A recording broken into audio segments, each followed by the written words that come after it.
What's up everybody, this is Master Ian Gamer, and now that Ashe has been on the PTR for a little while, I just wanted to go through and share my post-play thoughts of the new hero. As you might expect, she is quite fun and a very welcome hero on the roster, but is she really the right hero to have right now? I'll be covering all this along with her kit, so without further ado, let's jump right on in. So first up, let's talk a little bit about her primary weapon. This is going to be most ideally used at medium to longer ranges, and does quite a bit more damage when scoped in. You can use the semi-auto unscoped mode pretty much if you're in close ranges and fighting tanks, because the accuracy gets pretty bad once you're firing in rapid succession, so you're really going to have a hard time hitting another smaller DPS character or support, unless it's like point blank, but believe me, you don't want to be point blank with the enemy when you're playing as Ashe. She's definitely a hero that's best used at medium to longer ranges, because that allows her to use the scope, which is much better overall. Granted, you have to actually be able to hit your shots, but she is capable of doing quite a bit of damage in this way. And moving on to her next ability, we have the Dynamite, which in my opinion is probably the most fun part of her kit that you actively get to use. This serves as very effective area denial, because you just toss it into a spot and you don't even have to shoot it, and simply it being there will deter the enemy from either pushing through that choke or standing on the point. However, it is quite satisfying to be able to shoot it midair to damage your enemies, as well as, well, set them on fire, which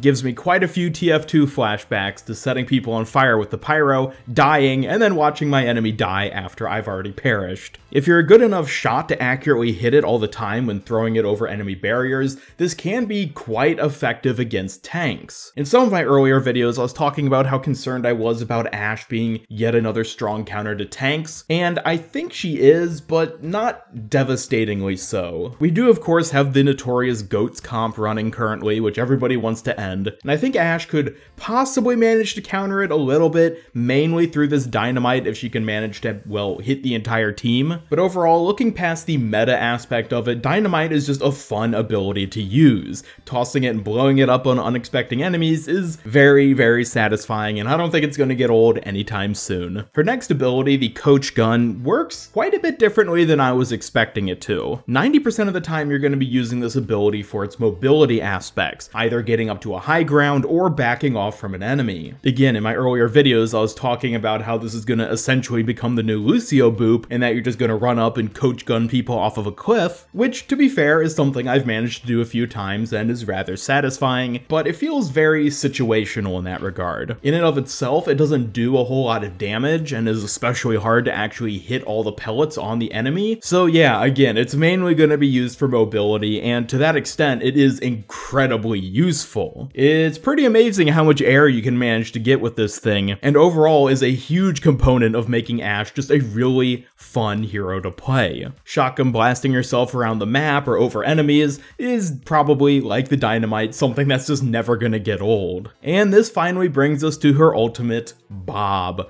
Bob is a fantastic character in his own right, but as an ability, an ultimate ability to be specific, he is quite powerful. Now to be fair, he takes a very, very long time to charge up, even more than Zarya's Graviton, which makes sense given that, like Graviton, Bob can be a rather significant ultimate to pull off in a match. He can output a surprisingly high amount of damage, and his ability to contest points makes him pretty useful in quite a few different situations. However, also like Graviton's Surge, he's a pretty easy ultimate to whiff if you're not careful. Given the way in which he charges forward when first activated, if you happen to miss the target you're aiming for or send him down some hallway or, dare I say, even off a cliff, yeah, you can pretty easily just waste Bob and not be able to get him again for the rest of the entire round. So that is certainly something you have to keep in mind. I generally recommend just firing him like either at the payload directly or at a nearby wall, just so you don't risk sending him off a cliff or into some corner where he can't actually hit anyone. Although if you can, it's very satisfying to actually hit an enemy with him, because then they get sent into the air and you can just easily shoot them before they touch the ground.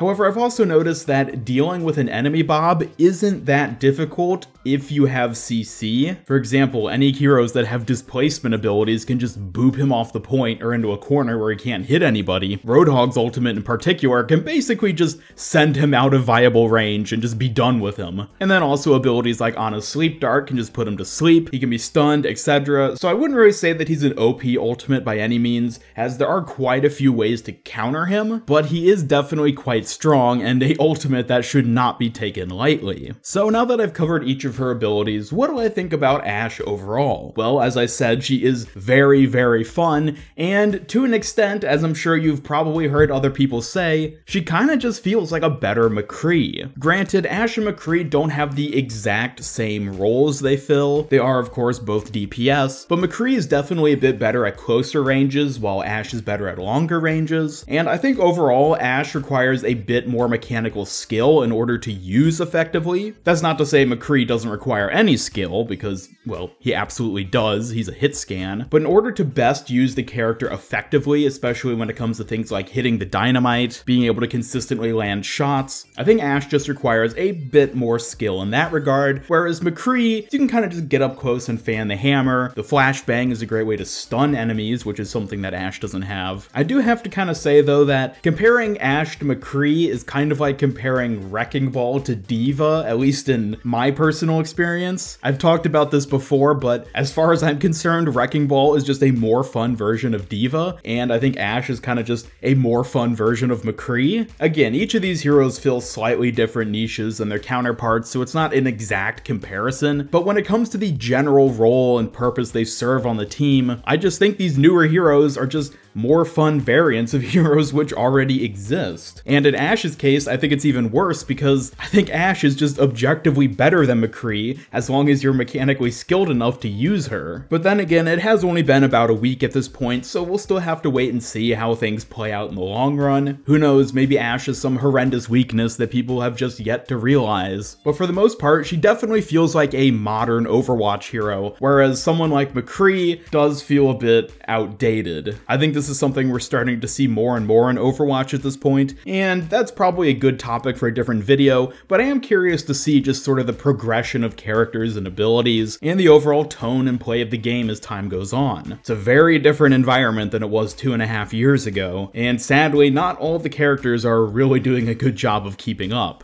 Now, another thing I wanted to address is the fact that we got Ashe right now, when a lot of other people were talking about the need for more tanks and supports. Don't get me wrong, she is a very fun character to play, but it kind of feels like, you know, maybe it would have been nice if we had just gotten another tank or even just another healer right now and then maybe gotten Ashe as Hero 30. But to be honest, I think the #1 reason we did get Ashe as Hero 29 was simply so that her release would coincide with the release of the Reunion animated short. I mean, after all, she was literally born out of the storyboarding for this short, and she played a pretty significant role in it, so it would make sense to have her release as a hero coincide with her reveal in the short. Honestly, if it wasn't for this single aspect, we very well may have gotten whoever Hero 30 is as Hero 29 instead of Ashe. I guess this is one of those things that we'll never really know for sure, but I've got a hunch that that was probably the primary reason they pushed out Ashe ahead of whoever 30 is gonna end up being. Because once again, Jeff Kaplan said that Hero 30 is nearly finished on their internal build, so it seems like they probably could have just finished whichever of the two heroes they wanted first, and they ended up going with Ashe because, as I said, she fit with the short. Also, while on the topic of Ashe's character, has anybody else noticed that apparently she's albino? I only realized that for myself just a couple days ago, and I think it's actually kind of a cool aesthetic to go with. You don't usually see albino characters in games like this, so good job to you, Blizzard, for adding a bit more diversity. Overall though, in closing, I do think Ashe is a very, very, very fun new character, and I honestly can't see anyone being upset by having her in the game. I think she's going to do a fantastic job of drawing in some more players who are more interested in the high mechanical skill side of things, as her gameplay in general just has a very sort of retro FPS sort of vibe to it. The coach gun jumping, the dynamite, the scoped rifle, all just makes me think of retro FPS games, and I think that's definitely what Blizzard was going for. And as for getting a new DPS character instead of a tank or support at this point, well, I mean, it is what it is. Unfortunately, given that I I very rarely get the opportunity to actually play damage characters, as I am a tank main, and I overall do enjoy playing that role the most. I probably personally won't play a whole lot of Ashe in the long run, but she is definitely a character that I've been enjoying playing over the past week, and is definitely a character that I'm going to try to play at least occasionally once she ends up on live servers, especially in Deathmatch.